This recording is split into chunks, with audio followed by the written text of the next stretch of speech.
നമസ്തേ. കഥകളതി സാഗരത്തിലേക്ക് സ്വാഗതം. ഇന്ന് സാഹിത്യ ചിന്തയുടെ ദിവസമാണ്. സാഹിത്യ ചിന്തയിൽ ഞാൻ എന്താ ഇപ്പം പെട്ടെന്ന് എനിക്ക് ഓർമ്മ വന്നത്, എന്തോ ഇങ്ങനെ ഉച്ചയ്ക്ക് ഊണൊക്കെ കഴിഞ്ഞ് ഇരുന്നപ്പോൾ വെറുതെ ബുക്ക് ഷെൽഫ് ഞാൻ മുകളിലേക്ക് ഒന്ന് കയറിപ്പോയി. അങ്ങനെ ഇടയ്ക്കൊക്കെ കയറാറുള്ളൂ.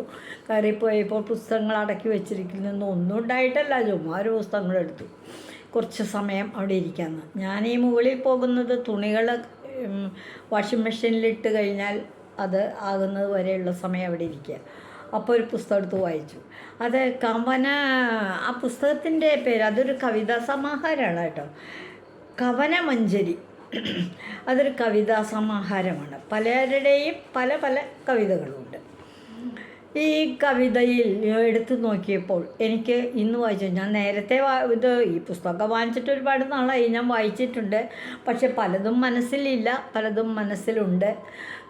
ഇങ്ങനെ നല്ല കവിതാ സമാഹാരങ്ങളൊക്കെ നല്ലൊരു ഗ്രന്ഥശേഖരം തന്നെ എനിക്കുണ്ട്, നല്ലൊരു ഹോം ലൈബ്രറി. അപ്പോൾ അതിലിരുന്ന് അങ്ങനെ നോക്കിക്കൊണ്ടിരുന്നപ്പോൾ എനിക്ക് എടുത്തു നോക്കി മറച്ച് നോക്കിക്കൊണ്ടിരുന്നപ്പോൾ ഒരു കവിത എനിക്കത് ഉള്ളിൽ വളരെ ഇഷ്ടം തോന്നി. ഒരു ഇഷ്ടം തോന്നി. ഇന്ന് ഞാൻ ആ കവിത പാടുകയാണ്. ഞാൻ മുകളിലിരുന്ന് 2 പ്രാവശ്യം വായിച്ചു. ഞാൻ ഇതിനു മുമ്പ് വായിച്ചിട്ടുണ്ട്. പക്ഷേ ഒരു പൊതുവേദിയിൽ, അതായത് മറ്റുള്ളവർക്ക് കേൾക്കത്തക്ക വിധത്തിൽ ഒരു വേദിയിൽ, ഇതിപ്പോൾ നല്ലൊരു വേദിയാണല്ലോ. എന്താ പറയണേ, യൂട്യൂബ് കാണുകയാണെങ്കിൽ ലോകം മുഴുവനുള്ളവർക്ക്, മലയാളികൾക്കൊക്കെ മനസ്സിലാകുന്ന ഒരു കവിത. ഒരു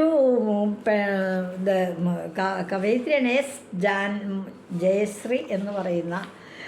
ചിത്രമൊക്കെ കണ്ടിട്ട് തോന്നുന്നത് എനിക്കൊരു മധ്യവയസ്കയായ ഒരു സ്ത്രീയാണെന്ന്. അവരെഴുതിയിട്ടുള്ള ഒരു കവിതയാണ്. ഈ കവിതയുടെ പേര് കളിയോടം എന്നാണ്. ഞാൻ ഈ കവിത പുസ്തകം നോക്കിയാണ് കേട്ടോ വായിക്കണേ. പുസ്തകം നോക്കി അതൊന്ന് വായിക്കുകയാണ്. കവിത വായിക്കണം പറ്റുന്നവർക്ക്, അത് ആസ്വദിക്കാൻ പറ്റുന്നവർക്ക്, നല്ല ഭംഗിയായിട്ട് പാടാൻ പറ്റുന്നവർക്ക് ഒക്കെ അങ്ങനെയാകാം. എനിക്കത്രയൊന്നും വശമില്ല, പക്ഷേ വായിക്കാൻ ഇഷ്ടമാണ്. അതുകൊണ്ട് ഞാൻ വായിക്കുന്നു. കളിയോടം എന്നാണ് ഈ കവിതയുടെ പേര്. ഒരു കിളിയോടുമെന്നു ഒരു കളിയോടമെന്നു നിനച്ചു ഞാൻ ജീവിത നൗകയിൽ കയറി. ഒരു കളിയോടമെന്നു നിനച്ചു ഞാൻ ജീവിത നൗകയിൽ കയറി. ഏകാന്തതയുമായേറെ ദൂരെ പോയി, ഏകാന്തതയുമായി ഏറെ ദൂരെ പോയി, കാലവുമേറെ മുന്നോട്ടു പോയി.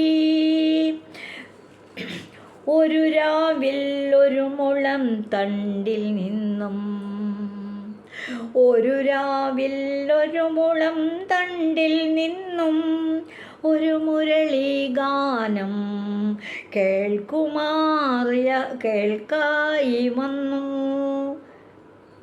ഒരു മുരളി ഗാനം കേൾക്കായി വന്നു.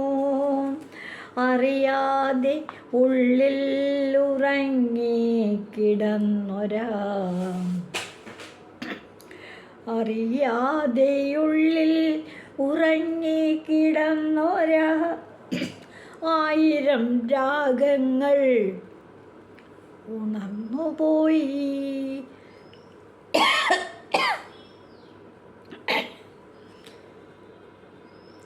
അറിയാതെ ഉള്ളിൽ ഉറങ്ങിക്കിടന്നൊരാ 1000 രാഗങ്ങൾ ഉണർന്നുപോയി. കളിയോടത്തിൽ കയറിയിരിക്കുന്നു കമനീയനാമൊരു പാട്ടുകാരൻ. കളിയോടത്തിൽ കയറിയിരിക്കുന്നു കമനീയനാമൊരു പാട്ടുകാരൻ. പാട്ടുകാരൻ പിന്നെ കൂട്ടുകാരൻ, നേർവഴി കാട്ടുന്ന കൂട്ടുകാരൻ. പാട്ടുകാരൻ പിന്നെ കൂട്ടുകാരൻ, നേർവഴി കാട്ടുന്ന കൂട്ടുകാരൻ. കണ്ണീരു കൊണ്ടു ഞാൻ തീർത്തൊരു സാഗരം, കണ്ണീരു കൊണ്ടു ഞാൻ തീർത്തൊരു സാഗരം, കാണേ കാണേ ഒടുങ്ങുകയായി. കരയിലെത്തി എൻ്റെ കൈ പിടിച്ചു, കരയിലെത്തി എൻ്റെ കൈ പിടിച്ചു. ഈ സ്നേഹതീരത്തിലെത്തി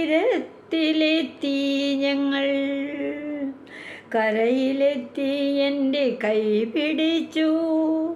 ഈ സ്നേഹതീരത്തിലെത്തി ഞങ്ങൾ.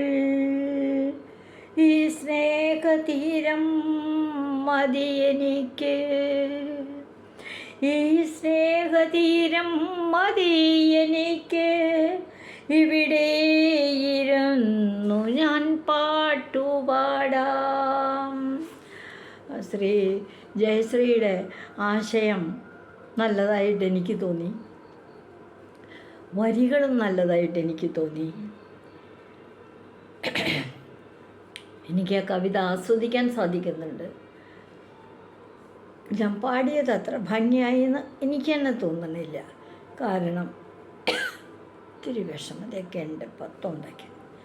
പക്ഷേ ഇതിൻ്റെ ഒരു യജ്ഞമാണ്. ദിവസവും എൻ്റെ സബ്സ്ക്രൈബേഴ്സുമായിട്ട് എനിക്ക് ബന്ധപ്പെടാൻ സാധിക്കണം. എന്തെങ്കിലും ഒരു വിഭവം വിളമ്പണം എന്നൊക്കെയുള്ളൊരു യജ്ഞം. ആ യജ്ഞത്തിൻ്റെ ഭാഗമായി വലിയ മുടക്കങ്ങളൊന്നും കൂടാതെ ഞാൻ ചെയ്തുകൊണ്ടിരിക്കുന്നൊരു കാര്യമാണ് കഥകൾ അതിസാഗരം എന്ന എൻ്റെ ചാനൽ.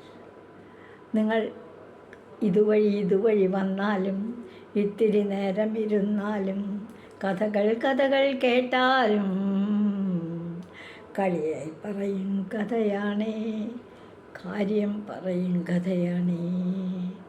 എല്ലാവർക്കും നന്ദി.